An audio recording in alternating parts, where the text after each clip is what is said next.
네, 식사 맛있게 하셨나요? 어느덧 세 번째 세션까지 왔는데요. 오전 세션에서는 기초과학 연구의 가치와 미래에 대해 이야기를 나눴다면 오후 세션은 한 걸음 더 나아가서 실천적인 부분을 조금 더 들여다보려고 합니다. 한국형 사이언스 미디어 센터의 필요성 및 설립 모색을 주제로 라운드 테이블 발제 및 토론이 이어지도록 하겠습니다. 지난 2018년 대한민국 과학기자상을 수상하신 한겨레 신문 이근영 선임기자님께서 발제를 맡아주시겠습니다. 이근영 선임기자님을 뜨거운 박수로 맞이해 주시기 바랍니다.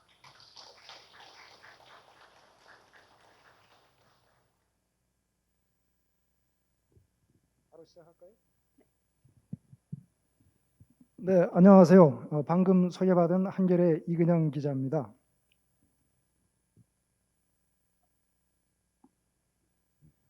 오늘 제가 말씀드릴 내용은 과학자와 미디어, 대중 사이의 소통, 그러니까 과학 커뮤니케이션에 관한 내용입니다.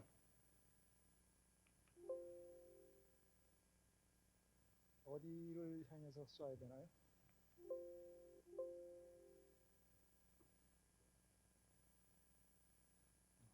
잘못 알려주셨구나. 네, 그 중에서도 특히 과학자와 미디어 사이의 커뮤니케이션, 말하자면 이제 과학 커뮤니케이션인데요. 그 과학 커뮤니케이션이 왜 필요한지 현장 경험을 토대로 말씀을 드리고, 그다음 사이언스 미디어 센터라는 과학 커뮤니케이션의 방식을 소개해드린 뒤에 한국의 사이언스 미디어 센터를 도입할 위한 그런 제언을 마지막으로 드리는 것으로 말씀드리겠습니다. 발표 주제와 순서는 보시는 바와 같고요. 요즘 우리 사회는 과학기술 기반의 복잡 다기한 체제로 들어서면서 논쟁적인 과학적 이슈가 굉장히 자주 등장하고 있습니다. 한 20년 정도 뒤 봐도 온 국민을 생물학자로 만들었던 2005년의 광우석 스캔들, 2008년 광우병 사태, 2011년 후쿠시마 사고, 2014-15년 조류인플루엔자 사태, 2015년 메르스 발생, 2016년 가습기 살균제 재점화, 2018년에 대진 침대 라돈 검출 사건, 지금 우리가 겪고 있는 코로나19 대유행, 뭐 굵직한 사건만 봐도 이렇게 많고요. 거의 해마다 많은 과학적 사건, 이슈, 사안이 발생하고 있습니다. 과학 기자들이 이러한 발생하는 과학 사건들, 사안들, 이슈들을 취재하는 데 굉장히 어려움을 겪고 있습니다. 그 이유가 1차적으로는 과학은 굉장히 복잡하고 전문적이고 추상적인 내용들이 많습니다. 그렇다 보니까 한마디로 말해서 과학이 너무 어렵기 때문에 과학 기자들 자체가 커뮤니케이터임에도 불구하고 이 과학 기자들에게 내용을 정보를 해석하고 풀이해주는 또 다른 매개자가 필요합니다. 과학 커뮤니케이터라고 하죠. 구체적인 사례로 과학 커뮤니케이터가 과학 커뮤니케이션에서 어떤 역할을 했는지 황우석 사건을 통해서 한번 살펴보겠습니다. 황우석 사건 때 과학 기자들이 커뮤니케이터들한테 도움을 받았는데 크게 네 그룹으로 나눌 수가 있습니다. 첫 번째, 줄기세포 전문가 분들입니다. 당시에 제가 2005년 11월 14일부터 2006년 2월 8일까지 당시에는 연합뉴스 통신사가 하나밖에 없었죠. 연합뉴스와 9개 일간지, 3개 경제지에서 줄기세포 전문가들을 인용한 횟수를 헤아려 봤는데 박세필 마리아 생명과학연구소장, 현재는 제주대 교수로 가 계시는데요. 박세필 소장이 가장 많은 인용을 했습니다. 과학 기자들이 총 74건에 이르고요. 난자윤리 문제 이전에는 17건인데 논문 진위 논란이 벌어진 뒤에는 굉장히 급증을 합니다. 57건으로. 그 외에도 이제 정영민 교수님이나 강경선 교수님이 인용자로 좀 등장을 하는 편이었고요. 보시듯이 약간 좀 한 분한테 편향된 그런 측면은 있습니다만 이분들의 말씀을 통해서 과학 기자들이 이 사안을 이해하는 데 큰 도움을 받았습니다.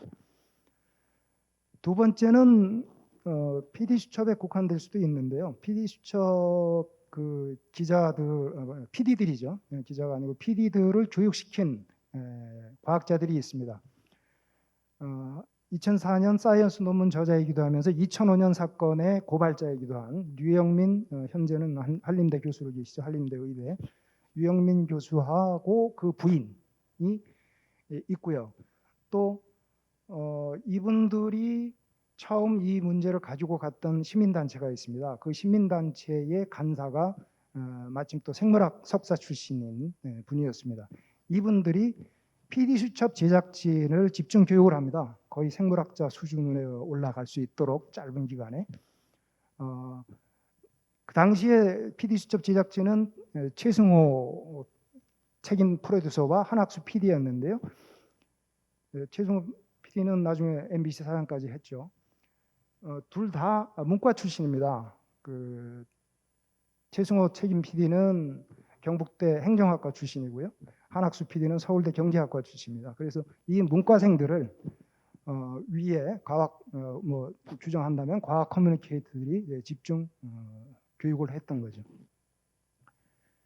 세 번째는 이제 황우석 사건이 어떤 정치적인 사건으로까지 갔다가 다시 어떤 과학적인 사건으로 이렇게 전환되는 시점이 있었습니다. 어떻게 보면 영구 미제 사건이 될 수도 있었는데 그 전환이 됐던 것이 젊은 생명과학자들이 문제 제기를 했습니다. 여기 지금 와 계시기도 하지만 포스텍에 자리를 틀었던 생물정보센터의 정물학센터의 불익과 과학 갤러리라는 사이트에서 활동하던 젊은 생명과학자들이 논문에 문제가 있다 이런 문제를 제기하기 시작했어요. 그래서 미디어에서는 논문 진위 문제에 다시 천착을 하게 됐던 그런 계기가 됐었습니다.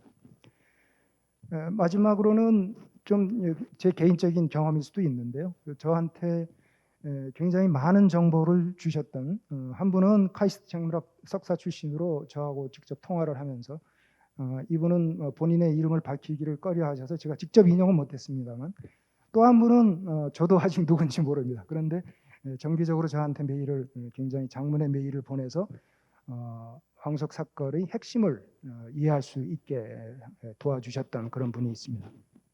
참고로 저도 문과 출신입니다.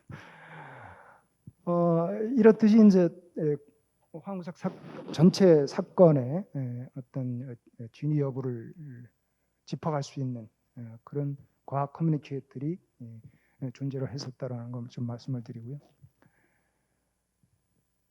제 개인적인 경험으로 또 이제 과학 커뮤니케이터의 도움을 받았던 사례를 하나 뭐 짤막하게 소개를 드리면 한 연구원에서 이런 보도 자료를 보냈습니다. 내용이 뭐냐 하면 넙치를 꽁꽁 얼려서 한 10시간 비행기를 태워서 로스앤젤레스에 데려가서 다시 녹이면 살아나더라 이런 내용입니다.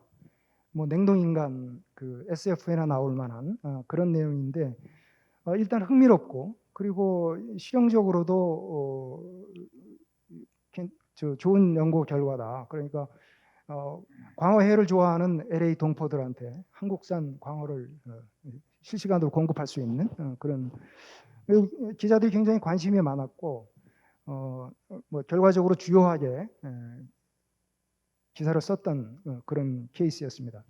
근데 이렇게 이제 중요하고 흥미로운 연구 성과가 있을 때 과학 기자들은 관련 연구자한테 전화를 해서 평가를 받습니다. 비평을 받습니다. 대부분은 훌륭한 연구다, 의미 있는 연구다 이런 말씀을 해주시고 그대로 또 인용을 하고요. 그렇게 해서 기사를 쓰면 기사가 좀 멋들어져 보입니다. 그냥 발표자 내용을 그대로 받아 쓰는 것보다도 훨씬 더. 그래서 저도 좀 특수한 분야이기도 해서 관련 연구자를 찾기가 쉽지는 않았습니다만 겨우 찾아서 전화를 드렸습니다. 그런데 첫 마디가 그 연구 제가 10년 전에 했던 건데 라고 하세요. 그래서 발표자분은 세계 최초라고 했습니다. 그랬더니 뭐 모르겠습니다만 그 연구자분께서 연구를 했을 당시에 10년 전에 넙치나 광어처럼 이렇게 옆으로 누워서 다니는 물고기는 얼렸다 녹이면 살아나는데 이상하게 꽁치나 고등어처럼 이렇게 서서 다니는 애들, 세로로 다니는 애들은 안 되더라. 그래서 연구비가 중단이 되고 그래서 연구를 접었다. 그렇게 말씀을 하셨어요. 그래서 저로서는 이제 이렇게 반대로 기사를 썼던 그런 경험이 있습니다. 또 과도한 과학 커뮤니케이션이 오류를 낳는 경우도 있습니다. 이런 사례였는데요. 때는 이제 황우석 스캔들이 발생하기 몇 달 전입니다. 몇 달 전인데 한 연구소에서 56년간 해결되지 않았던 현대 물리학 문제를 풀었다라는 제목의 보도자료를 냈고요.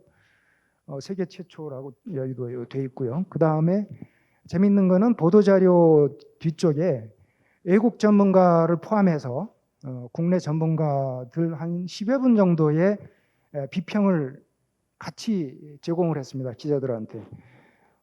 대부분은 뭐 100% 칭찬 일색의 그런 내용이었고요. 그래서 신문들이나 방송들이 대서특필했습니다. 일면에 실린 경우도 일면 머리 기사로 실린 경우도 많았고요. 방송사들 톱 기사나 주요 기사로 다뤘고요. 제가 이제 그 중에서 하나 경향신문, 아이고 죄송합니다. 이제 뒤로 가나요? 경향신문 제가 가져왔는데요. 여기는 물론 이제 톱이 아니고 사이드로 실렸습니다. 그 이유는 이제 조금 뒤에 아시게 될 텐데, 여하튼 이렇게 주요 기사로 다뤘습니다. 그런데 저희 신문에는 한 줄도 안 실렸어요. 기사가 뭐 작게 실린 것도 아니고 아예 안 실렸습니다. 이런 경우를 기자들은 이제 특종의 반대말로 낙종이라고 합니다. 남들은 다 썼는데 나 혼자 안 썼을 때 그런 낙종이라고 하는데, 당연히 다음날 편집 회의에서 난리가 났죠. 어떻게 된 거냐? 그래서 이제 담당 기자가 이 당시의 연구소는 정보통신부 산하 연구소여서 정보통신부에서 발표를 했습니다. 그래서 한겨레 정보통신부 기자가 이제 질책을 당한 거죠. 그랬더니 이 기자가 해명을 하기를 당시에 발표 당시에 옆에 있는 정통부 국장한테 이렇게 중요한 연구 결과인데 왜 네이처나 사이언스에 안 실렸나요? 물어봤더니 그 국장이 냈는데 리젝트 됐다, 이렇게 말을 했답니다. 그러니까 이 친구는 사이언스나 네이처에서 리젝트 됐다면 그렇게 뭐 중요한 연구 결과가 아니겠다, 그래서 기사를 안 썼다, 이렇게 답변을 했습니다. 그래서 다음 날 한겨레 신문에는 이렇게 보도로 다시 기사를 써서 이런 결과가 나왔습니다. 그러고 나서 4일 뒤입니다. 4일 뒤에 경향신문 일면에 물리학회가 이 연구 결과 발표가 과장됐다라는 성명을 냈다는 기사가 톱 기사로 실립니다. 제가 뭐 과문한지 모르겠습니다만 학회에서 자기 학회 소속 연구자의 연구 성과를 진상조사를 하고 과장됐다, 이런 성명을 낸 케이스가 아마 전무후무하지 않을까 그렇게 들었습니다. 좀 과도한 과학 커뮤니케이션이 났던 오류 사례이고요. 결론적으로 말씀드리면 과학 현장에서 한국 과학 현장에서 과학 취재 현장에서 과학 커뮤니케이션은 굉장히 좀 열악한 그런 상황입니다. 그렇게 되는 원인이 크게 세 가지인데요. 하나는 일단 언론사의 과학 담당 기자들이 너무 적습니다. 대부분 한 개사에 1명 내지 2명 정도가 있고요. 그러다 보니까 취재원 확보를 어떻게 하느냐는 그 개인 기자의 역량에 달려 있습니다. 그리고 그 기자가 그 자리를 떠나면 그 후배가 그 역량을 고스란히 받을 수 있는 구조가 안 돼 있어서 단절이 되고 마는 그런 현상이 있고요. 또 한 가지는 취재를 할 때 뭐 앞에 문제하고도 연결이 됩니다만 사안별로 일부 취재원에 굉장히 집중이 됩니다. 앞에서 보셨듯이 황우석 사건 때도 박세필 박사라든가 몇몇 분의 취재가 집중되는 그런 현상을 보였고요.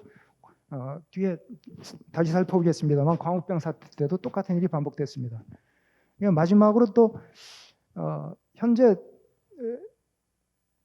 일부 단체에서 과학 커뮤니케이션 활동을 굉장히 활발하게 하시는데 문제는 신속한 정보 전달에 있어서는 한계가 있다. 예를 들면 한림원 원탁 토론회인데요. 이 부분도 다음 뒤에 다시 또 설명을 드리겠습니다. 광우병 사태를 가지고 다시 한번 말씀을 드리면 광우병 사태가 2001년과 2003년 그리고 아마 광우병 사태 했을 때 떠오르셨던 그 광우병 사태는 2008년에 있었던 겁니다. 3번 있었거든요. 사실 3번 동안에 제가 조사를 해보니까 전문 기자 직군, 과학 기자나 의학 기자가 작성했던 기사가 14%에 불과합니다. 요거는 제가 제소했던 2008년도에 경향신문, 조선일보, 중앙일보, 한겨레에 실렸던 광우병 사태 관련 보도. 여기에는 뭐 광우병 사태 때문에 시위를 했다, 뭐 이런 거는 다 뺀, 말하자면 어떤 과학적 팩트와 관련된 기사들만 추렸을 때인데 임에도 불구하고 과학 전문 기자가 쓴 기사는 4%에 불과했고요. 의학 및 식품 전문 기자가 쓴 것도 7%에 불과했습니다. 그래서 11%에 지나지 않았었고요. 취재원도 굉장히 편향돼 있었습니다. 물론 이제 광우병과 관련된 전문가가 국내에 적다는 문제도 있었지만 특히 2008년도에는 이 광우병 사태 자체가 진영 논리로 나뉘어 있어서 취재원조차도 편가르기 현상이 있었습니다. 한림원 원탁토론회가 과학 기자들한테는 굉장히 도움이 됐습니다. 왜냐하면 어떤 사안에 국내의 최고의 전문가들이 한 자리에 모여서 발표하는 그런 모임들이기 때문에 과학 기자들이 그 어떤 과학적 이슈에 대해서 한 몫의 정리를 하고 정확한 팩트를 확인할 수 있는 귀중한 자리거든요. 문제는 신속성입니다. 2008년 광우병 사태 때 온갖 괴담 때문에 그 사회적 혼란이 최고조에 달했던 그 시점이 어느 정도 지난 뒤인 5월 8일 날 토론회가 열렸고요. 후쿠시마 원전 때는 한 20일 뒤에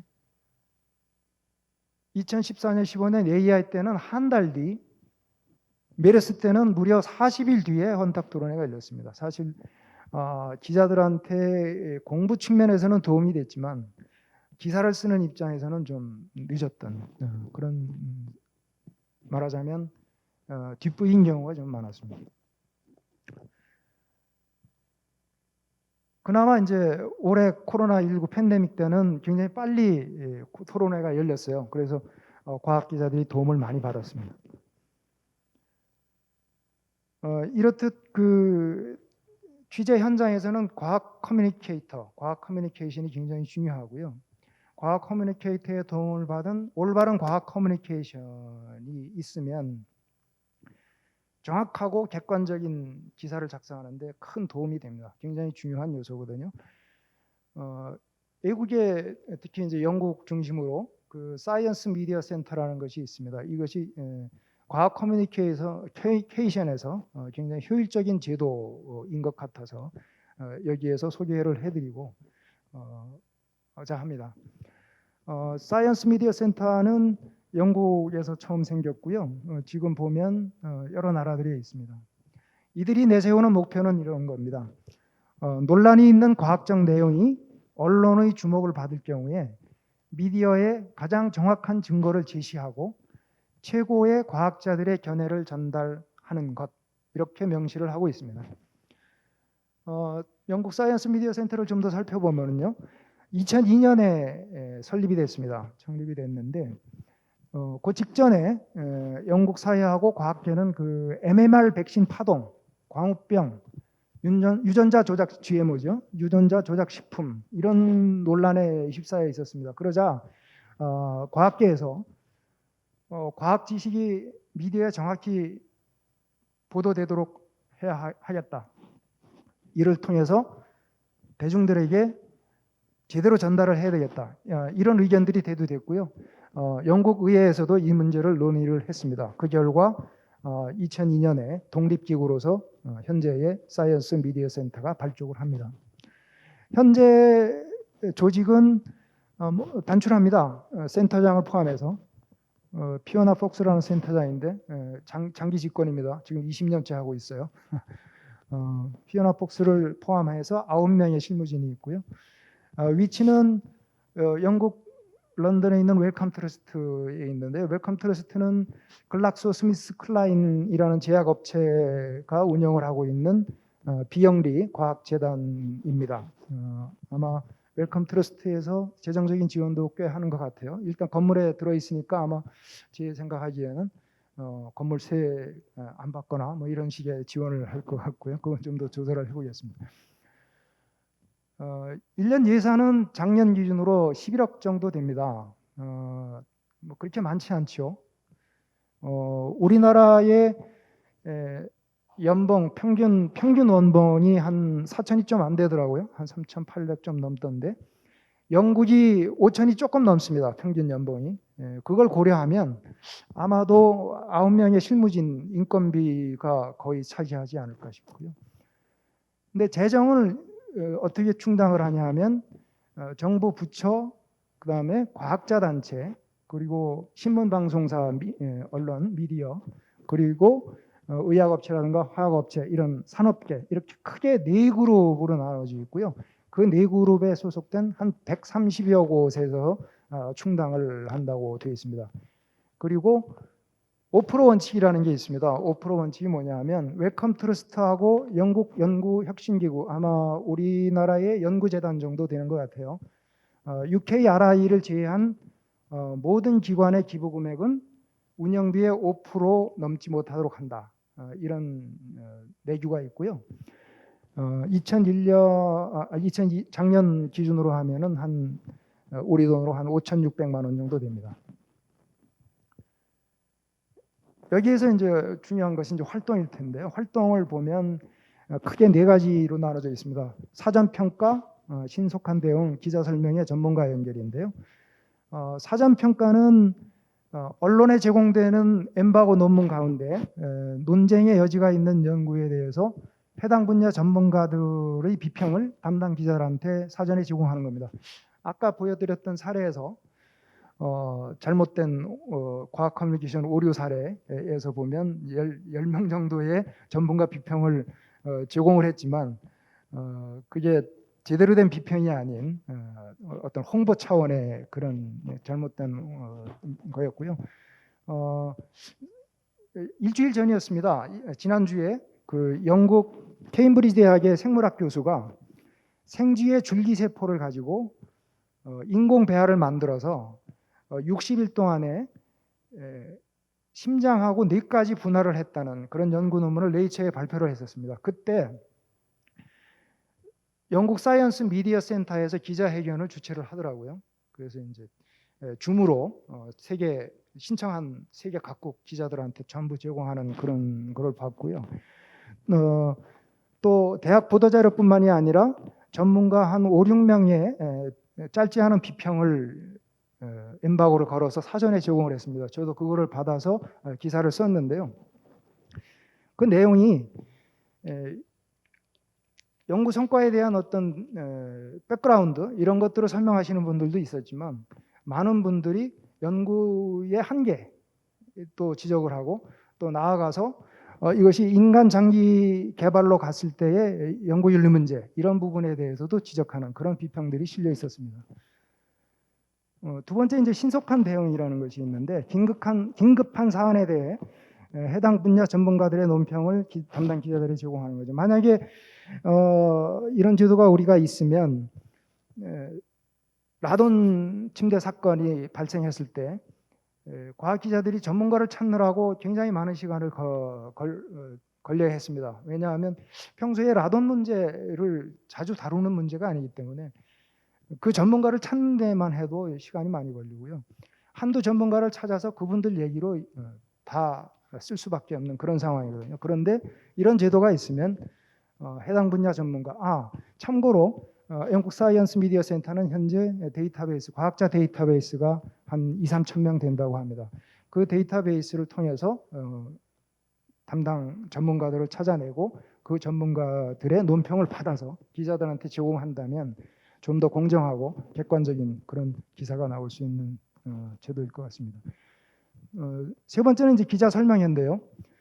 논쟁적 주제에 대해서 전문가 패널을 구성해서 기자들하고 같이 토론할 수 있는 그런 자리를 마련한다는 건데 딱 우리 한림원 원탁 토론회하고 비슷한 겁니다. 차이점이 있다면 신속성이죠. 우리는 한참 뒤에 할 수 있는데 여기는 바로 한다는 거죠. 마지막으로 이제 전문가 연결. 이거는 뭐 특정 주제에 대해서 기자가 질의를 하면 해당 전문가를 연결해주거나 비평을 받아서 전달을 해주는 이런 역할인데 이거는 앞에서 말씀드렸던 이런 능력을 우리는 개별 기자가 가지고 있어야 하는데 여기는 이제 이런 제도적으로 지원을 해줄 수 있다는 거죠. 이 각국의 사이언스 미디어 센터들은 국제적인 연대도 하고 있었습니다. 그 가입 조건은 간단해요. 이들이 내세우는 헌장에 서명하면 가입이 된답니다. 그래서 현재 영국, 호주, 뉴질랜드, 캐나다, 독일, 대만이 가입해 있고요. 그 외의 국가에서도 지금 사이언스 미디어 센터가 있습니다. 아직 국제 사이언스 미디어 센터 네트워크에는 포함이 되어 있지는 않습니다만 국제 사이언스 미디어 센터 헌장에 있는 기본 원칙들이 몇 가지 있는데요. 그 중에서도 독립성을 굉장히 강조하고 있습니다. 모든 사이언스 미디어 센터의 고유한 특징은 어느 단일 기관으로부터도 독립적인 것이다. 사이언스 미디어 센터는 다른 기관에서 지원할 수 있지만 호스트할 수 있지만 독립적인 관리와 편집권을 통해서 운영의 독립성을 유지해야 한다. 이거를 굉장히 강조를 하고 있었습니다. 이렇듯이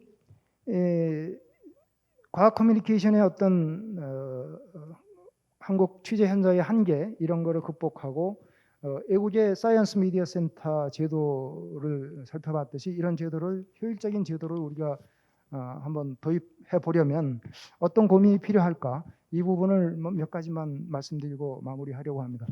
첫째, 사전 조사가 좀 필요할 것 같습니다. 그래서 주요 당사자, 스테이크홀더, 예를 들면 과학기자협회나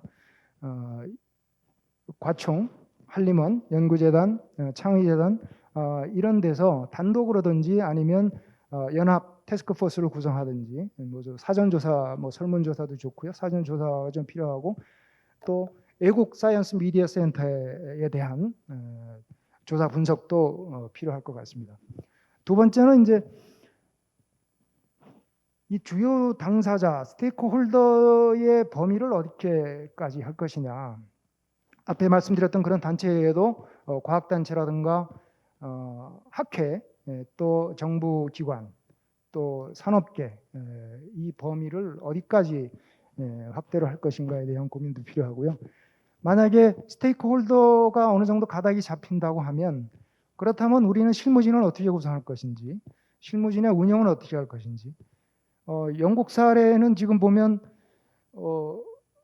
처음에 소장을 뽑을 때 보면 그 과학계에 한 우리식으로 표현하면 과학계 원로 한 10명이 앉아서 그 소장을 인터뷰를 했대요.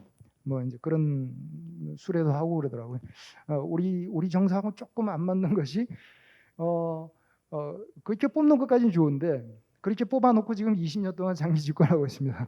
과연 그런 제도가 우리 가능할까? 뭐 이제 우리는 어떻게 할 것인가? 그런 부분도 좀 고민을 해야 될 것 같고요. 보다 중요한 거는 이제 어떤 활동을 할 것인가겠죠. 그래서 영국 과학 사이언스 미디어 센터, 영국 사이언스 미디어 센터가 있는 활동들을 하나의 예시로 한다 하더라도 그렇다면 그 중에서 어떤 부분을 더 강조를 하고 우선순위를 어떻게 정할 것인가, 뭐 이런 것들에 대한 가닥도 잡아야 할 것 같습니다. 가장 중요한 거는 사실 가장 어렵기도 하지만 예산 문제일 것 같습니다. 이 예산을 어떻게 확보할 것인지, 그리고 국제 사이언스 미디어 센터가 강조하고 있는 그런 독립성 문제 이런 것들을 어떻게 잘 조화롭게 꾸려 나갈 것인지 이런 부분에 대한 고민도 필요할 것 같습니다. 예, 장시간 들어주셔서 감사합니다. 발표 마치겠습니다. 고맙습니다. 네, 이근영 신임 기자님께 큰 박수 부탁드립니다. 이어지는 패널 토론은 한국과학기자협회장과 조선일보 과학전문기자로 재직 중이신 이영환 협회장님을 좌장으로 모시고 포항공대 김무환 총장님, 서강대학교 화학과 이덕환 명예교수님, 그리고 이데일리 강민구 기자님의 말씀을 함께 들어보겠습니다. 패널로 참여할 분들을 박수로 모시겠습니다. 네, 안녕하십니까. 이영환입니다. 사이언스 미디어 센터에 대해서는 지난 4월에 한국과학기자협회가 과학의 달을 맞아서 이 토론을 한번 진행을 했습니다. 그때 이 토론을 진행하니까 각계에서, 그러니까 과학계에서 많은 연락이 왔는데요. 아니, 우리나라에 사이언스 미디어 센터 있던 거 아니냐. 그래서 저도 금시초문이라고 막 뒤져보니까 예전에 과학기자협회에서 사이언스 미디어 센터를 운영을 했더라고요. 그게 뭐냐면 그냥 외국에서 나온 자료를 번역해서 뭐 배포하는 정도였습니다. 아마 그것이 우리나라가 이 과학 보도 혹은 사이언스 미디어 센터에 가진 이해력의 수준이 아닐까 이렇게 생각합니다. 지금도 그 과학 언론, 과학 기사, 과학 커뮤니케이션 말하면은 어떤 계몽주의, 과학적 팩트를 쉽게 이해하기 쉽게 전달하는 것, 그 정도에 그치지 않나 이렇게 생각합니다. 그런데 저희 협회가 사이언스 미디어 센터에 대해서 좀 주목을 하고 한국형 사이언스 미디어 센터가 필요하다고 문제 제기를 하게 된 것은 아까 이근영 기자가 발제하신 것처럼 한국에서 일어나고 있는 일련의 사회적 이슈에서 과학적 팩트의 공유가 이루어지지 않으면서 일어나는 많은 사회적 비용의 지출 이런 것을 목도했기 때문입니다. 최근에 심심하다 이런 말을 이해하지 못한다는 말이 있었지 않습니까? 심심한 사과를 했는데 왜 사과를 심심하게 하느냐 이런데 과학은 이제 많은 사람들이 다 이해한다고 생각을 했거든요. 이제 DNA를 디옥시리보핵산이라고 그 관로 안에 쓰지 않아도 기사를 쓸 수 있는데 근데 최근에 사회적 이슈에 보면은 하나의 과학적 사실이 있을 텐데 해석을 두고 정반대의 의견을 내세우는 사람들이 많았습니다. 방송을 보면은 정치적 입장의 차이에 따라서 정량적으로 좌우를 배치합니다. 이거는 제가 이제 정치적 레프트 라이트가 아니고요. 왼쪽 오른쪽에 정반대 입장을 가진 사람들을 배치합니다. 그러면 그 사람들 보도를 보면은 하나만 하는 이야기를 합니다. 그래서 결론이 뭐냐면은 결론은 양쪽이 있다는 겁니다. 과학에서도 그런 이야기가 요즘 많이 팽배합니다. 제가 생각하기에는 과학자들이 대부분 같이 생각하는 이야기가 있을 텐데 그와 다른 의견도 존중해야 된다는 그런 정치적 커렉트니스에 따라서 양쪽을 배치하다 보니까 아무도 과학이 사회적 이슈를 논란을 해결하는데 발판이 되지 못한다는 생각하게 됩니다. 그런 점에서 저희는 사이언스 미디어 센터가 언론과 과학계 그리고 과학계와 시민사회를 연결시키는 주요한 매개체가 되지 않을까 이런 문제 제기를 했습니다. 오늘 발제를 들으면서 여러 분야에서 오신 패널들이 하실 말씀이 많을 텐데요. 먼저 학계에서 오신 포스텍 김무환 총장님께서는 학계에서 연구자들의 입장에서 사이언스 미디어 센터는 어떤 역할을 해야 되고 특히나 한국형 사이언스 미디어 센터는 어떻게 해야 되는지 그걸 한번 말씀해 주시겠습니까? 예, 감사합니다. 오늘 정말 좋은 발표를 들었고 또 좋은 말씀을 들었기 때문에 어떤 그 말씀을 드려야 될지 모르겠습니다만 일단 오늘 하고 있는 게 저 위에 보시다시피 세계 기초과학의 해라라는 거기서부터 시작을 해볼까 합니다. 기초과학과 대중 사이에 얼마만한 이해를 도울 수 있겠느냐, 우리가 어떻게 사실을 잘 전달하고 있느냐라는 관점에서 본다면 저는 몇 가지의 허들이 있다고 봅니다. 첫 번째는 과연 우리가 지금 오늘도 여러 번 말씀하셨지만 내용이 사실인가 하는 문제입니다.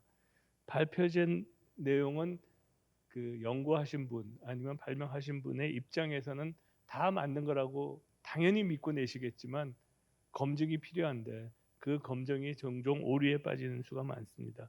그래서 그러한 그 검증을 위해서는 소위 말해서 전문가 그룹, 여기서는 최고의 전문가라는 말씀을 쓰셨는데 전문가 그룹의 검증이 필요합니다. 그러한 전문가 검증이 우리가 시킬 수 있는 오류를 최소화할 수 있지 않나 싶습니다. 물론 여기에 하나의 커다란 문제가 우리가 노벨상을 받으려면 지금 있는 최고의 전문가의 상식을 그분의 견해를 깨트려야지만 노벨상을 받지 않습니까? 그럼 노벨상을 받을 거는 이러한 검증 단계에서 굉장히 어려움을 겪을 수는 있습니다. 그러나 아주 특이한 경우를 제외하고는 많이 틀려진 내용이 대중에게 전달되는 것보다는 훨씬 낫다라는 생각을 하게 되고요. 두 번째는 기초과학은 사실 엔지니어인 저한테도 종종 굉장히 어렵습니다. 그러다 보니까 미디어에서는 굉장히 쉽게 풀어 쓰시려고 노력을 많이 하세요. 근데 이 풀어서 쉽게 이야기하는 과정에서 꽤 많은 왜곡이 발생하는 것을 볼 수가 있습니다. 저희들이. 그래서 좀 더 많은 전문가들의 의견이 모여지고 레퍼런스를 가지게 되면 이런 왜곡 발생을 최소화시킬 수 있다. 그래서 우리는 이거를 좀 막아야 된다라는 생각을 하고요. 세 번째는 기초과학의 결과가 어떻게 사회에 응용될 것인가라는 부분에서 너무나 많은 과장이 일어나고 있습니다. 그래서 이 과장을 최소화할 수 있는 그 도구가 정말 필요하다라는 생각을 많이 하게 되고요. 이러한 세 가지 문제가 결국은 우리 국민들에게 과학은 당연히 믿어야 되고 상식이어야 되고 공정해야 되는데도 불구하고 믿을 수 없는 것, 과학자나 엔지니어는 신뢰를 상실해가는 어떠한 그 중요한 계기가 되어지고 있다라는 면에서 저희는 이런 과학 사이언스 미디어 센터가 설립됨으로 해서 많은 대중들에게 좀 더 신뢰받을 수 있는 과학이 되어야 되지 않겠나 생각을 합니다. 제가 오늘 말씀을 들으면서 제 경험이 하나 생각이 나서 말씀드리는데요. 2011년 후쿠시마 사태 때 정말 당황했었습니다. 원자력 전공하고 있는 저로서도 또 원자력 안전을 전공하고 있는 저로서도 굉장히 당황을 했었는데 그때 무슨 그들을 당황한 가장 큰 이유가 정보를 받을 수가 없어요. 과연 지금 우리나라 그 삼국에 얼마만한 방사선이 측정되고 있는지, 일본에서는 어떠한 일들이 일어나고 있는지 이게 다 그냥 개인이 받아들이기에는 굉장히 어려운 정보였거든요. 그렇다고 미디어에서 이렇게 바로바로 설명해 주시는 것도 아니고 그러니까 어떤 판단을 할 수 없는데 방송국에서는 계속 전화를 하셔서 어떻게 생각하느냐, 어떻게 되는 거냐라고 물어볼 때 야, 정말 이거 참 답답해서 정말 미칠 지경인데 그러다가 이제 저희들 전문가들이 각계각층에 있는 전문가들이었습니다. 뭐 그러니까 규제기관에 있는 전문가, 산업체에 있는 전문가 이렇게 해서 한 10명이 모여가지고 매일 오후 3시에 컨퍼런스 콜을 했습니다. 한 10명이 한 달간 계속했는데 그때부터 숨통이 좀 트이기 시작했습니다. 그러니까 밖으로 나가기 전에 그날 측정한 데이터들, 그날 일본에서부터 타전되어 오는 뉴스들, 진행 사항들 이런 걸 한 10명이 공유하면서부터는 훨씬 자신 있게 말씀을 드릴 수가 있었고 훨씬 사실에 가까운 이야기를 할 수 있었습니다. 바로 그런 면에서 오늘도 여러 번 말씀하셨지만 전문가들이 한두 분이 이렇게 이야기하시는 건 어떤 경우에는 굉장히 잘못된 정보가 전달될 수가 있기 때문에 어떠한 집단 지성을 발휘할 수 있는 시스템이 발휘될 수 있고 정보가 서로 공유될 수 있는 시스템을 만들어 준다는 건 굉장히 중요한 일이라고 생각합니다. 전체적으로 말씀드려서 이러한 제 경험으로 보든지 아니면은 가지고 있는 문제점들을 보든지 집단 지성을 통해서 그리고 최고의 전문가들을 통해서 대중들에게 보다 신뢰받을 수 있는 과학 기사를 쓴다는 것은 정말 중요하다고 생각되고요. 꼭 이러한 과학 사이언스 미디어 센터가 빠른 시간 내에 발족되어서 보다 많은 신뢰를 얻기를 부탁드리겠습니다. 감사합니다. 네, 그 김의원 총장께서는 그 정확한 과학적 지식이 언론을 통해서 대중에게 진실 전달될 수 있는 그런 매개체로서의 사이언스 미디어 센터에 대해서 말씀하셨습니다. 그런데 그 지난 4월에 행사할 때 영국의 사이언스 미디어 센터에서 이제 발표를 하도록 했습니다. 그럴 때 거기서 제가 인상적이었던 말이 과학을 이해시키는 것도 있지만은 어떤 그 과학 논문을 쉽게 설명해서 많이 보도되도록 하는 것도 있지만은 특정한 어떤 논문은 이것은 보도되지 않도록 막는 것도 우리의 임무다 이렇게 말을 하더라고요. 그것은 어떻게 본다면은 모든 과학은 해석을 해서 보도해야 된다는 것이 아니라 과학이 잘못될 수도 있고 혹은 사회에 해를 끼칠 수 있다는 것을 이야기하는 것입니다. 어떻게 보면 우리나라에서는 뭐 네이처 사이언스 뭐 이렇게 세계를 흔들 만한 그런 과학 논문이 과연 다른 나라만큼 많이 나올까요? 그것보다는 사이언스 미디어 센터는 어쩌면은 또 다른 역할을 요구하는 게 아닌가 그런 생각도 듭니다. 이 점에 대해서 과학과 사회와의 관계에 대해서 항상 고민하고 많은 발언을 하고 계시는 이덕환 서강대 명예교수님의 말씀 들어보겠습니다. 예, 이덕환입니다. 굉장히 어려운 주제고 생각이 아마 10명이 모이면 10사람이 전부 다른 생각을 하는 그런 주제인 것 같습니다. 우선 지금 오늘 이야기하는 것 중에서 이제 어떤 과학 지식이 정확하고 객관적이다 이런 주장이 있고요. 그, 그 과학적 주장이 검증된 것이 논문으로 발표된다. 그래서 논문에 발표된 거는 정확하고 객관적인 거다. 이런 생각이 또 있는 것 같습니다. 그리고 어떤 과학 문제이건 하여튼 우리나라 안에서 누군가가 그거를 기자들한테 설명을 해줄 수 있는 전문성을 가진 사람이 있어야 될 거다 하는 것도 많은 사람들이 기대하는 현실일 것 같습니다. 근데 우선 과학이 작동하는 메커니즘은 과학자가 논문을 발표하는 게 과학적 사실을 검증해서 공개하는 절차가 아니고 그 과학자가 일정한 수준의 윤리적, 전문적 그런 절차를 거쳐서 얻어낸 결론을 과학기술계에다 내놓고 이제부터 검증을 시작해달라라는 요청이라는 의미가 있습니다. 그러니까 논문이 나오고 나면은 그때부터 본격적으로 그 결론에 대한 전 세계 과학계의 검증이 시작된다고 보는 게 더 합리적인 해석이거든요. 그러니까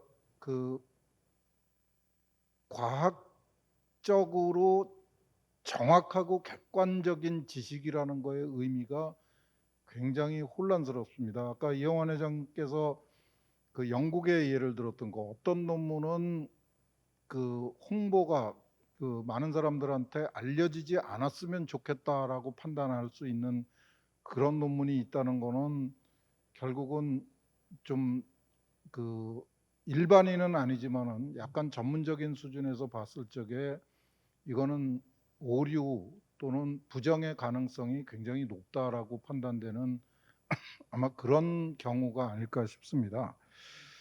그래서 우리가 이 사이언스 미디어 센터를 얘기를 할 적에 과학은 일반 사회 문제하고 달라서 이 진위를 누군가가 비교적 쉽게 아주 명백하게 구분해 줄 수 있을 거라는 기대를 버리는 게 아마 출발이 되지 않을까. 일반 사회의 정치 문제나 사회 문제하고 마찬가지로 과학적 진실이라는 것도 경우에 따라서는 보는 시각에 따라서 답이 달라질 수 있다는 거를 인정하는 게 출발이 될 수 있지 않을까 싶습니다. 사이언스 미디어 센터가 추구하는 역할 중에서 역할이 하나가 아니고 사실은 명백하게 구분되는 두 가지가 있습니다. 하나는 과학자가 또는 과학자를 재정적으로 지원하는 정부나 또는 공공기관이 과학적 성과를 국민들한테 홍보하는 것. 그 경우에는 과학 지식이 중요한 게 아니라 사실은 얼마를 투자해서 얼마나 대단한 성과를 거두었다 하는 성과의 가치에 대한 판단이 훨씬 더 중요한 그런 경우고요. 그냥 간단하게 줄여서 그냥 성과 홍보라고 하겠습니다. 이 성과 홍보도 이거는 이제 과학적 사실에 진위를 떠나서 이게 이 그 성과의 그 사회적 가치, 우리 국민들이 알아야 되는 이유가 명백한가 하는 거를 누군가가 판단을 해줘야 되는데 그게 굉장히 쉽지 않은 그 일이 될 것 같습니다. 근데 그게 이제 사실은 과기부나 연구재단이나 그 출연연이나 대학이나 이런 데에서 원하는 그 사이언스 미디어 센터의 역할일 것 같고요.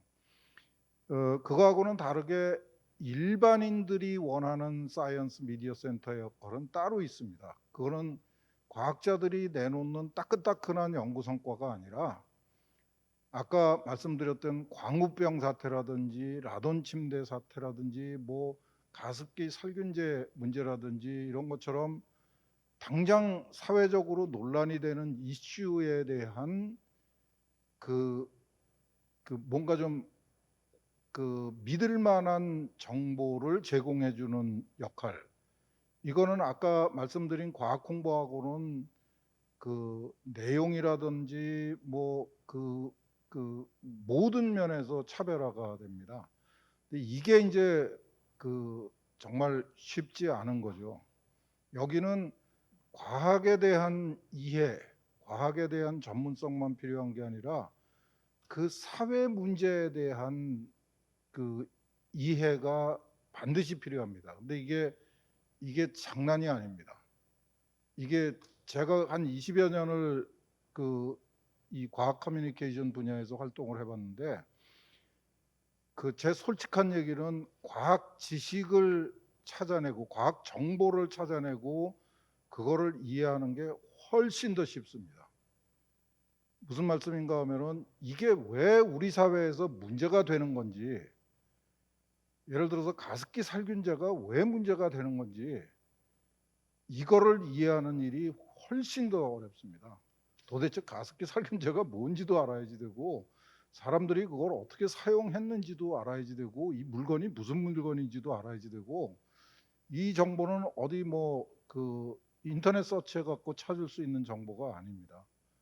이게 무지무지하게 골치 아픈 문제인데 이게 이제 그 우리 사회에서 아마 그 언론계에서 어려움을 겪는 가장 큰 문제가 우리 전문가들 중에 성과 홍보의 경우에는 편향성을 제외하면은 어느 정도 정보를 얻을 수 있을 겁니다. 아마 도움을 받을 수 있을 텐데 이 사회 문제하고 관련된 정보는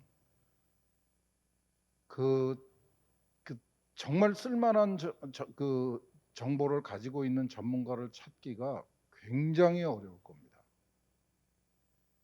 이게 그 사회 문제라는 것 자체가 가지고 있는 복잡성, 난해함, 그 혼란스러움 이런 것 때문에 그 어떤 과학 지식을 거기다가 어떻게 해석해서 그 이게 활용해야 되는지를 판단하기가 굉장히 어렵습니다. 그런 면에서 이 사이언스 미디어 센터가 사실은 사회적으로는 그 두 번째 부분이 훨씬 더 중요한 것 같은데요.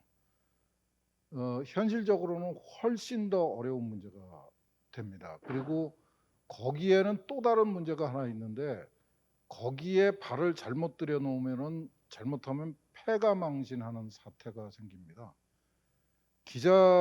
그 언론계에 있는 기자들은 언론사에서 보호를 해주지만은 거기에 섣부르게 발언을 했던 과학기술계의 전문가들은 아무도 안 도와줍니다.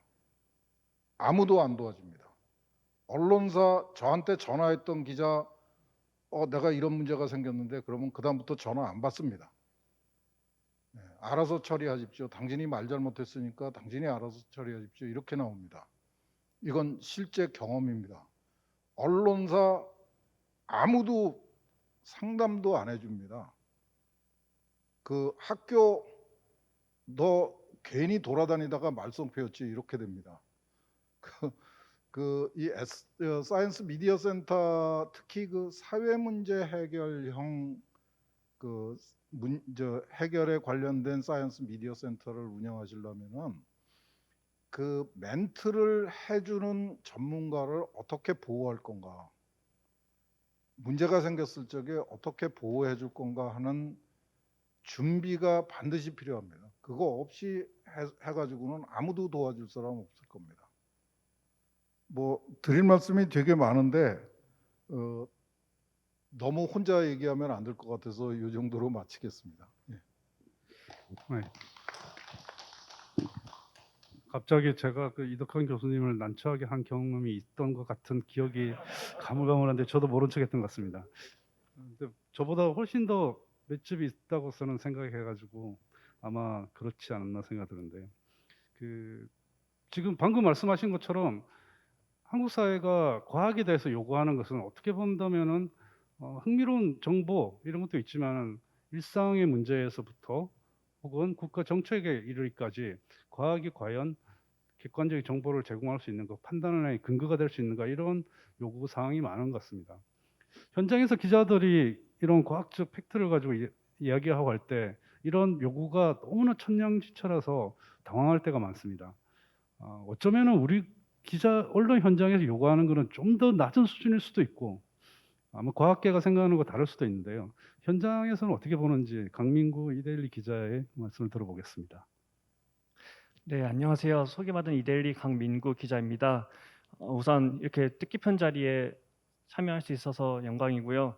또 존경하는 이덕환 교수님 그리고 김무한 총장님 비롯해서 기자 선배님들과 함께 할 수 있어서 더 든든하고 또 뜻깊은 자리인 것 같습니다.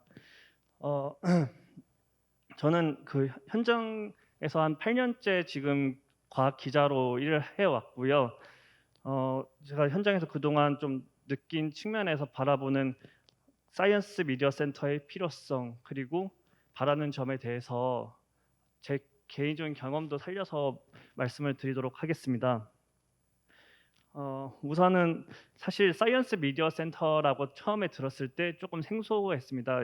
일선의 기자였는데도 불구하고 이제 과학기자협회에서 하는 토론회 이후에는 사실 기자 입장에서는 그런 게 있는지 잘 모르기도 했고 좀 생소하긴 했는데 이제 이번에 이렇게 그 준비를 하면서 정말 이런 센터가 우리 기자들한테 많이 필요했고 저도 평소에 많이 필요성을 느껴왔던 부분이다 이런 생각을 했습니다. 우선 결론부터 말씀드리면 사이언스 미디어 센터는 과학자, 국민, 기자 사이의 거리를 좀 좁혀줄 수 있는 접점이고 그리고 논란이 있는 과학 내용에 대해서 좀 더 책임감 있고 공정성 있는 보도를 하도록 도와주는 훌륭한 플랫폼이 될 수 있다라고 생각하고 있고요. 예를 들면 인공지능이 처음에 이제 의료계에 도입이 되었을 때 이제 좀 일부 반발이 있었던 걸로 알고 있는데 지금은 의료계 현장에서도 의사의 정확한 판단을 좀 도와주는 그런 도구로 좀 이렇게 활용이 되고 있는 걸로 알고 있습니다.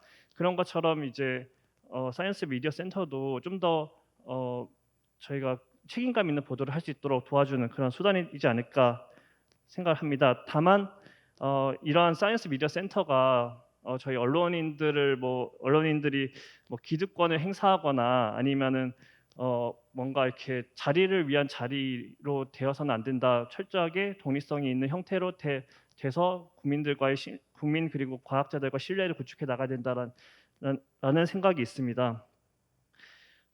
우선은 잠시 뭐 기자 입장과 과학자 입장, 국민 입장에서 잠시 제가 느꼈던 부분을 좀 소개를 드리겠습니다. 기자 입장에서는 매일매일 발제라는 거를 하게 됩니다. 이제 어떤 기사를 쓸 건지 결정을 하고 바로 당일날 기사가 나가거나 아니면 그 다음날 기사가 나가야 되는 형태가 있습니다. 또 과학적으로 여러 가지 측면이 있었던 이슈에 대해서도 실질적으로는 확정답이라고 해야 될까요? 분명한 답을 좀 요구하는 경향이 있습니다. 위에 데스크들도 그렇고 이제 기자들 입장에서도 확실한 답을 원해서 그런 것들도 추구하고 또 요구를 하고 있습니다. 하지만 현실적으로는 과학 기자들이 매체별로 1명 내지 2명, 또 과학 전문지에서는 뭐 좀 더 많을 수도 있겠지만 기본적으로는 1명, 2명 정도가로 부족한 실정이고요. 또 이렇게 마감에 쫓기다 보니까 현실적으로는 과학적 팩트 체크가 좀 늦어지면서 이제 말 잘해 주시는 분들에게 연락을 하거나 아니면은 개인적으로 이제 친하거나 그런 교수님들한테 좀 연락을 하는 경향이 좀 있는 것 같습니다. 반면 과학자 입장에서는 항상 이제 기자들이 자신들이 원하는 대로 이제 좀 잘 안 실어준다 이런 측면이 있고 좀 팩트에서 좀 틀린 부분이 있다 이런 인식이 있는 것 같고요. 이러한 불신들은 좀 더 간격은 계속 커지고 있는 것 같습니다. 최근에도 과학자분들 연락을 하다 보면은 이제 뭐 미리 사전에 좀 자료를 보내달라거나 아니면은 아예 뭐 이제 언론을 이제 신뢰할 수가 없으니 나는 응대를 안 하겠다 이런 이야기도 좀 많이 듣곤 합니다. 그래서 또 보도자료 받는 연구성과 홍보 측면에서도 기존에 연락을 했던 분들에게 다시 연락을 해도 그 이후 자신들이 홍보를 할 때 이후에는 또 연락을 좀 기피하는 그런 경향도 있는 것도 사실입니다. 반면에 이제 또 다시 국민 입장에서 또 생각을 해보면은 기자들이 쓰는 기사가 좀 일부 자극적일 수도 있고 또 여전히 과학 내용은 어렵다 이런 생각이 있는 것 같습니다. 그런 측면에서 제가 그동안 해왔던 과학 코너를 하나 설명을 드리면서 좀 더 쉽게 좀 설명을 드리고자 합니다. 이제 대중들이 그 원하는 그런 질문이나 이제 과학적 상식 이런 것들은 좀 생각보다 단순한 것 같습니다. 예를 들면 제가 사실 오이를 못 먹는데요. 오이를 못 먹는 유전자가 있을까라든가 아니면은 뭐 우리가 일상에서 먹는 생수 먹어도 될까? 오븐과 에어프라이기 차이점은 뭘까? 뭐 이런 굉장히 단순하면서도 이제 국민들 입장에서 궁금해하는 그런 부분들을 이제 정리하고 또 소개를 해 왔는데 사실 전문가를 구하기가 쉽지가 않았고 코멘트를 듣기가 쉽지가 않았습니다. 맨 처음 제가 접근했던 분들은 과학 커뮤니케이터입니다. 과학 커뮤니케이터라고 하면 기본적으로 뭐 박사후 연구생이라든가 아니면은 이제 현장에 이제 직접 가기 전에 창의재단에 좀 도움도 받고 해서 이제 연락을 했는데 현실적으로는 과학적인 팩트 점검이 좀 더 필요하다거나 아니면 신뢰성을 조금 더 담보하기 어렵거나 이런 아쉬운 측면이 있었습니다. 또 때로는 뭐 금전적인 부분도 필요해서 그런 부분에 대해서 좀 많이 접근을 하다가 이제 결국에는 포기를 했는데요. 기자 입장에서 또 전문가들 컨택할 수 있는 방법은 뭐 기관이나 협회 뭐 이런 데서 추천을 받거나 아니면은 뭐 회사에서 보유한 네트워크 이런 식으로 활용해서 접근을 할 텐데 기본적으로 기관 입장이나 협회 입장이 좀 많이 반영이 되는 측면도 있고 또 공정하고 객관적으로 좀 바라보기 어렵다는 좀 한계도 좀 많이 느꼈습니다. 또 아까 다른 발표자분들이 이제 뭐 후쿠시마 오염수 위험성, 뭐 백신 코로나 이런 것에도 말씀을 해주셨는데 현장에서 있는 기자로서도 그 코로나라든가 이제 원숭이 두창 뭐 이런 우리 실생활에 다가오는 사회적 문제에 대해서 전문가들 연락했을 때 현실적으로 코멘트를 구하기가 굉장히 어려웠습니다. 사실 저 같은 경우는 이제 코로나와 관련해서는 뭐 화학연, 생명연 뭐 다양한 전문가들을 컨택을 했지만 현실적으로는 좀 거의 대부분 실패를 했고요. 이제 뭐 그래서 좀 어려움을 겪었고 또 그러다 보니까 이제 뭐 기존에 언론에 많이 나오시는 교수님들에게 또다시 연락을 드리는 그러면서 국민들 입장에서 바라봤을 때는 전문가들이 계속 똑같은 분들이 계속 나오네라는 생각을 할 수 있지 않았을까 이런 생각을 하게 됩니다. 그렇다면 제가 생각하는 사이언스 미디어 센터의 좀 모습에 대해서 설명을 드리겠습니다. 네, 좀 짧게. 네. 우선은 제가 생각하는 사이언스 미디어 센터의 형태는 예산이 좀 독립적으로 돼야 하고 좀 자발적인 참여가 돼야 된다고 생각을 합니다. 예를 들어서 제가 하나 예시로 들고 싶은 게 따뜻한 과학마을 벽돌 한 장이라는 커뮤니티가 있는데요. 거기 그 취지는 이제 벽돌 한 장씩 이제 대덕특구의 구성원들이 기부를 해서 이제 뭔가 사회를 건전하게 만들자라는 취지로 알고 있습니다. 그 현재 운영 형태에 대해서는 다양한 의견이 있을 수 있지만 뭔가 이렇게 구성원들이 자발적인 기부를 통해서 이제 뭔가 바람직한 사회로 만들고자 하는 그런 취지는 이번 사이언스 미디어 센터에서도 적용이 되면 좋지 않을까 생각합니다. 그렇기 때문에 뭐 크라우드 소싱이라든가 여러 가지 형태의 재원을 마련하고 기존의 자금 내용은 투명하게 공개를 하면서 독립적이고 또 인맥 관계에서 자유로울 수 있는 그런 센터를 만들어서 보다 객관적이고 또 신뢰할 수 있는, 그리고 국민들과 과학자 기자 사이의 간격을 좁혀나갈 수 있는 그러한 미디어 센터가 설립되길 희망합니다. 감사합니다. 네, 감사합니다. 마지막으로 그 발제자에게도 하나 짧게 한번 질문 드리겠습니다. 30초만 답해 주십시오. 오늘 행사가 기초과학의 선포를 기념해서 만들어진 회인데 지금까지 이야기를 보다 보면은 물론 이제 과학계 연구 성과를 전달하는 문제도 있었지만 또 많은 한 축에서는 그 사회적 이슈에서 과학이 어떻게 판단할 수 있는가 그 이야기를 많이 하는데요. 그런 부분은 보통 공학이나 이런 기초과학과 약간 별개인 학문 분야, 과학 분야가 연결이 많이 되지 않습니까? 근데 과학기자협회가 지난 4월 행사 이후로 사이언스 미디어 센터에 대해서 이근영 선임 기자를 팀장으로 해서 연구팀을 만들어서 계속 연구를 하게 했거든요. 그러면 기초과학자들에게는 과연 사이언스 미디어 센터는 어떤 도움을 줄까요?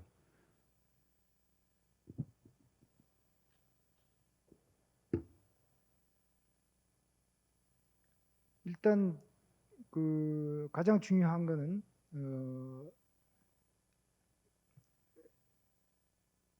과학자들은 사실 논문을 통해서 말씀을 하시죠. 그러면 그 논문은 기자들한테 동료 평가를 받은 형태로 제공이 됩니다. 그래서 1차적으로 기자들은 그 논문이 평가를 받았다고 생각을 하기 때문에 별 큰 어떤 문제 의식 없이, 그리고 전문 지식이 아무래도 부족하기 때문에 100% 그대로 받아들일 수밖에 없는데요. 사실 아까 이덕환 교수님께서도 말씀하셨지만 논문이 동료 평가를 받고 나왔다 하더라도 그것은 어떤 평가를 받은 완성된 논문이 아니라 평가가 시작되는 그런 측면도 있기 때문에 그 과학자 사회에서의 어떤 또 다른 평가의 시작이고 그런 측면이 있습니다. 그런데 기자들이 그거를까지 판단을 할 수는 없거든요. 그래서 어떻게 보면 발표된 논문에 대한 재평가를 과학자가 직접 또 하기는 또 애매합니다. 그러니까 그때가 되면 기자들이 다른 의미의 매개자가 돼서 전문가들의 재평가를 받아서 그거를 판단을 해서 공표를 하는 그런 수단이 되면 아마 기초과학자들 분들도 그 연구 성과에 대해서 사회적으로 재평가를 받을 수 있는 그런 도움이 되는 그런 계기가 되지 않을까 싶습니다. 네, 감사합니다. 돌발 질문 들어서 죄송합니다. 오늘 시간 제약이 아주 심해서 많은 질문을 받을 수 없을 것 같은데요. 패널에 한 분만 받겠습니다. 예, 김성환 교수님.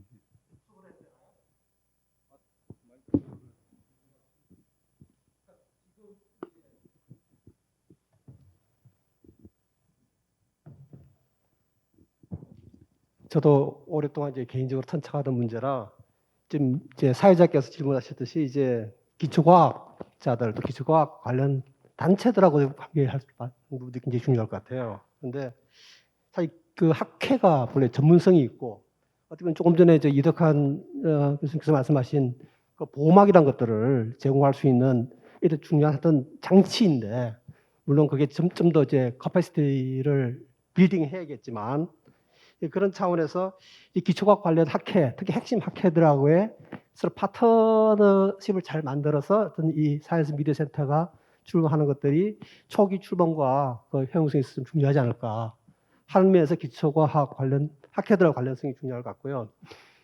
2005년에 이제 이근영 이제 기자님께서 언급했던 그때가 바로 세계 물리위원회. 예?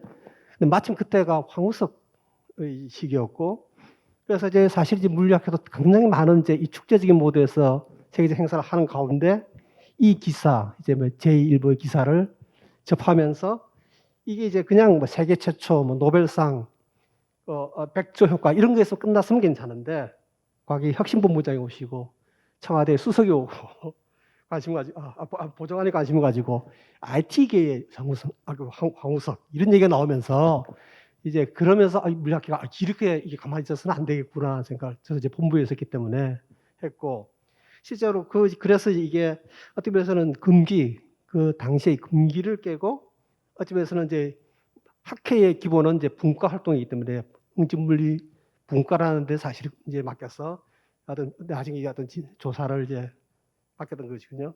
제일 중요한 그 과정에서 생긴 게 이제 검증과 그다음에 이제 근거를 이제 어떻게 이제 확보하는 부분들이 굉장히 중요한데, 어떻게 보면서는 이제 학회가 이런 활동을 통해서 하나의 조금 전에 저희가 말씀드린 신뢰받는 와치독 역할을 하는 게 중요하다는 인식이 저희가 생겼고, 그런 부분들이 그 다음 해에 이제 교육과정 평가원의 수능 문제까지 사실 이어졌다고 생각합니다. 근데 그런 부분들이 지금 이제 17년이 지났잖아요. 근데 아직까지 이제 이게 학회 차원의 카퍼시티 빌딩과 미디어 센터가 아직 되지 못한 것의 가장 큰 이제 허들이 뭔지, 그건 좀 이렇게 어떤 패널로부터 얘기를 좀 듣고 싶습니다.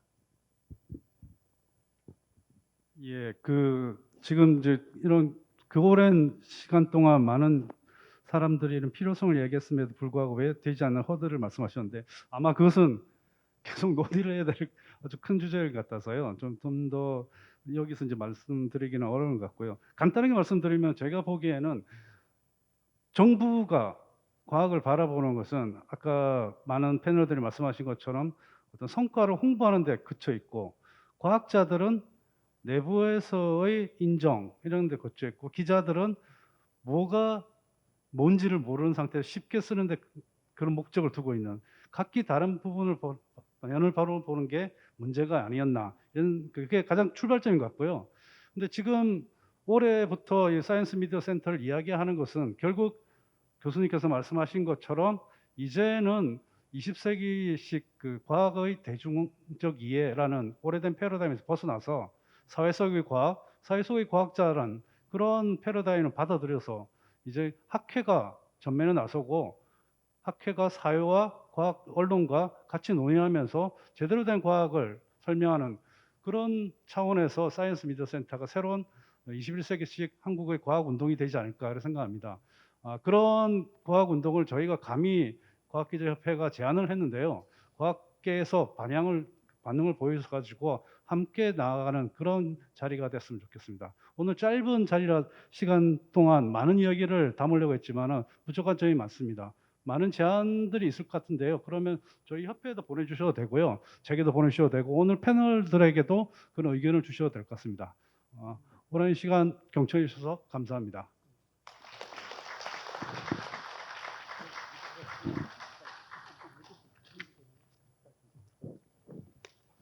네, 지금까지 세 번째 세션이었습니다. 함께 해주신 모든 분들 감사합니다.